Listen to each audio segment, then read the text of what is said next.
एक बार रमन जब अपने ऑफिस से आ रहा होता है, अरे पल पल न माने टिंकू जिया, अरे टिंकू जिया, अरे मेरा जिया, आज इश्क का मंजन चखूंगा पिया। गड्डी चांदी अच्छा लगा मार दी। तभी घर पहुंचने से पहले ही उसकी गाड़ी अचानक खराब हो जाती है। वो फिर बस का इंतजार करने लगता है। तभी उसे एक बस आती दिखाई देती है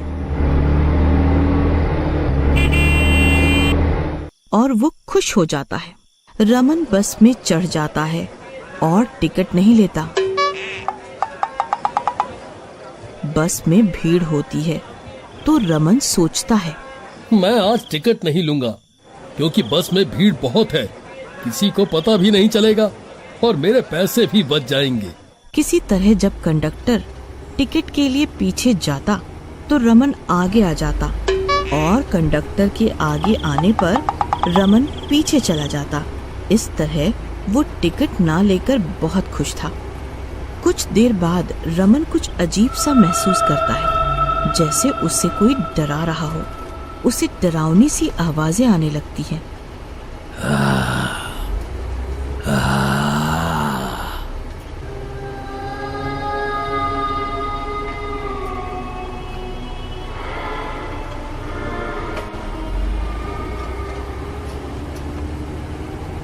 कुछ देर बाद बस एक स्टैंड पर रुकती है। तब रमन उस बस के ड्राइवर से पूछता है, मुझे इस बस में डरावनी सी आवाजें क्यों आ रही थीं? ऐसा क्या है इस बस में? ड्राइवर उसे बस कंडक्टर की कहानी बताता है। इस बस में एक बार एक कंडक्टर को मार दिया गया था। किसने और क्यों मारा उसे? ये उन दिनों की बात है जब उस दिन हमारी बस हिमालय की तरफ जा रही थी। रात बहुत हो गई थी, सर्दियां भी बहुत थी। उस टाइम तो कोहरे से धुंधला धुंधला सा दिखाई दे रहा था। तो हम दोनों उस दिन बस को धीरे धीरे चला के ले जा रहे थे। तभी 4 आदमी आतंकवादी इस बस में चढ़े। लाओ, आप अपनी टिकट के पैसे दो। कंडक्टर ने जब टिकट के पैसे मांगे तो उन्होंने देने से मना कर दिया और इस बात पर कंडक्टर की उनसे लड़ाई हो गई। सब बहुत गुस्से में थे। जाओ उतरो हमारी बस से, हम आप लोगों को इस बस में नहीं बैठाएंगे। क्यों नहीं बैठाओगे? हम इसी बस में बैठ कर जाएंगे। तुझे जो करना है कर ले। क्या करोगे तुम मेरा? मुझे मारोगे क्या?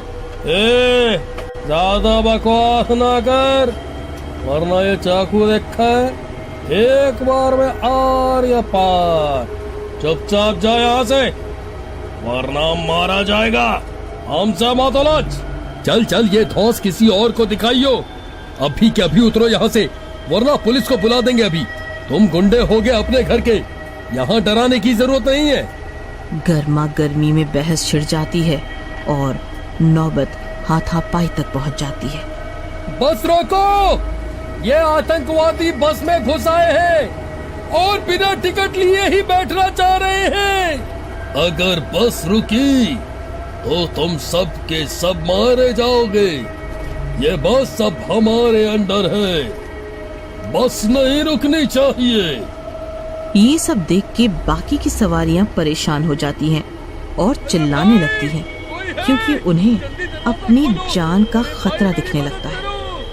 ड्राइवर सोच में पड़ जाता है कि बस रोकेगी नहीं, क्योंकि टिकट के पैसों से ज्यादा जरूरी सवारियों की जान थी।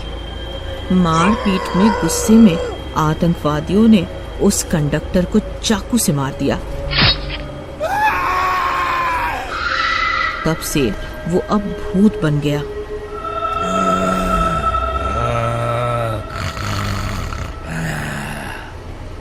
और तब से उसकी आत्मा इस बस में रहती है।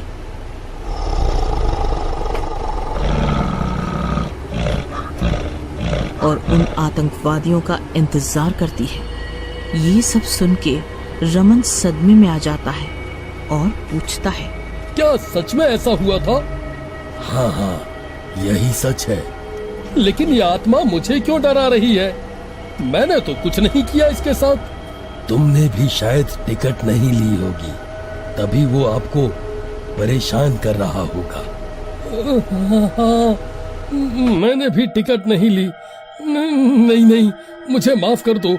मैं आज के बाद फिर कभी ऐसा नहीं करूंगा। हाय राम, आज तो बच गए। कुछ दिनों बाद जब वो भूतिया बस वहाँ से निकलकर जाती है, तभी वो 4 बदमाश लड़के उस बस में चढ़ते हैं। पारदेसी जाना नहीं, हमें छोड़ के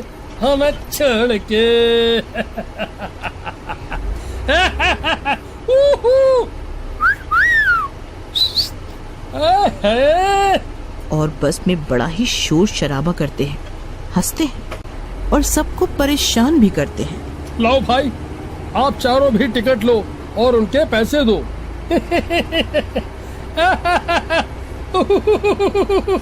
कहते हैं पैसे चाहिए। भाइयों, इस कंडक्टर को देखो तो सही, बड़ा आया टिकट देने वाला। टिकट तो लेनी ही पड़ेगी। कंडक्टर और उन लड़कों में कुछ देर तक बहस होती है और वो भूतिया कंडक्टर सब सुन और देख रहा होता है। आज मेरे शिकारी मेरे हाथ से मारे जाएंगे। और उस भूतिया कंडक्टर की आत्मा उस कंडक्टर के अंदर घुस जाती है। उसकी आंखें एकदम लाल लाल, मुंह बड़ा भयंकर और बड़े बड़े दांत और नाखून होते हैं। चेहरा बहुत ही डरावना हो जाता है और वो अपने भूतिया रूप में आ जाता है। ये सब हम क्या देख रहे हैं? ये क्या है? ये तो कोई भूत है। ये तो हमें मार ही डालेगा। नहीं, हमें कोई बचाओ, इस भूत से कोई तो बचाओ। याद करो वो दिन जब तुम सब ने मुझे इसी बस में बारी बारी से चाकू से मारा था।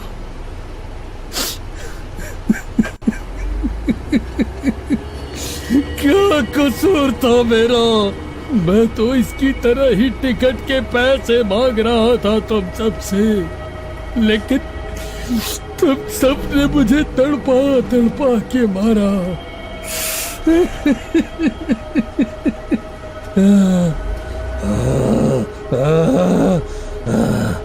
आज मैं तुम्हें जिंदा नहीं छोड़ूंगा।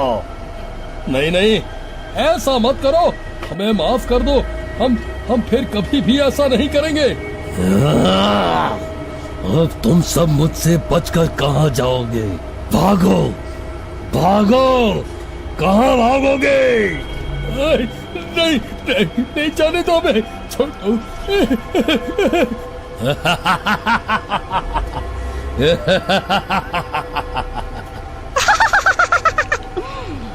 बस चलती रहती है और भूत उन बदमाशों का पीछा नहीं छोड़ता, उनको बहुत मारता है। नहीं, अब हमें छोड़ दो। हम अब से किसी के साथ भी ऐसा कुछ नहीं करेंगे। हमें मत मारो। नहीं, आज तो मैं तुम सबको नहीं छोड़ूंगा। तुम्हें मार कर ही तो मुझे इस आत्मा से मुक्ति मिलेगी। इसी तरह अंधेरा हो जाता है। जोर जोर से बारिश होने लगती है, बिजली कड़कने लगती है, लेकिन बस नहीं रुकती। वो अपनी रफ्तार में चलती रहती है। कुछ देर और चलने के बाद बस एक पहाड़ी पर जाके रुकती है और सुनसान पहाड़ी, भयानक आवाजें और साए साए हवा चलने लगती है। घना अंधेरा छा जाता है।